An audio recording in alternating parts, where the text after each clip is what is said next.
Благодарам, почитуван председателе, почитувани колеги. Potpredsjedatelj. Potpredsedателе, се извинувам. Ве унапредив.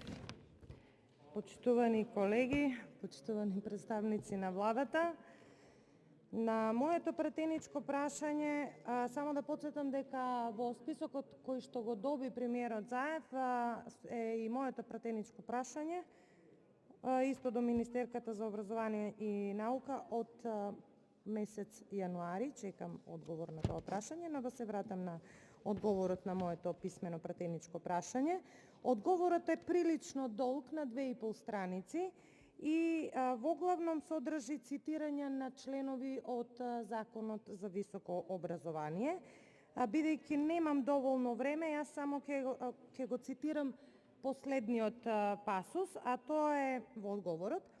Со оглед на тоа што согласно член 16 од Законот за високо образование, на статутот на јавниот универзитет и на јавната самостојна висока стручна школа согласност дава Собранието на Република Македонија, постои можност, тука подвлекувам, постои можност Собранието да побара соодветни интервенции на статутот на Универзитетот Свети Кирил и Методи, како би можело ова прашање да се уреди, внимавајте, да се уреди во вашето пратеничко прашање.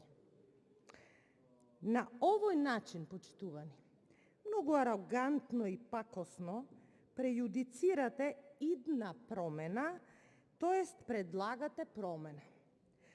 Од дрон или од хеликоптер, како сакате, се гледа вашата намера.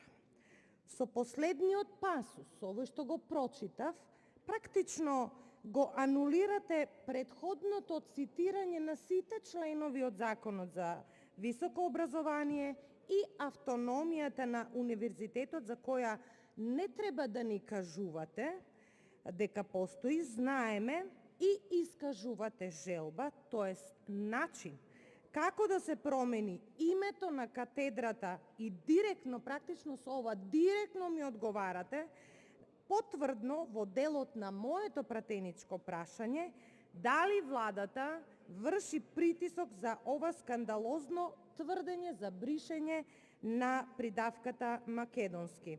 Толку од вашите тврдања за бетонирање на идентитетот. Воопшто не сум изненадена од начинот на одговор. Очигледна е вашата желба и за комплетна деструкција во образовниот систем и дека тоа е ваша основна и примарна цел.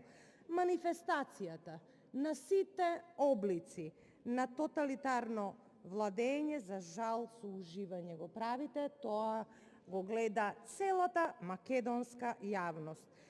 Ваша обврска беше по бурните реакции на јавноста да пратите инспекција, затоа што како министерка за образование имате надлежност во Законот за високо образование, но вие тоа не го направивте.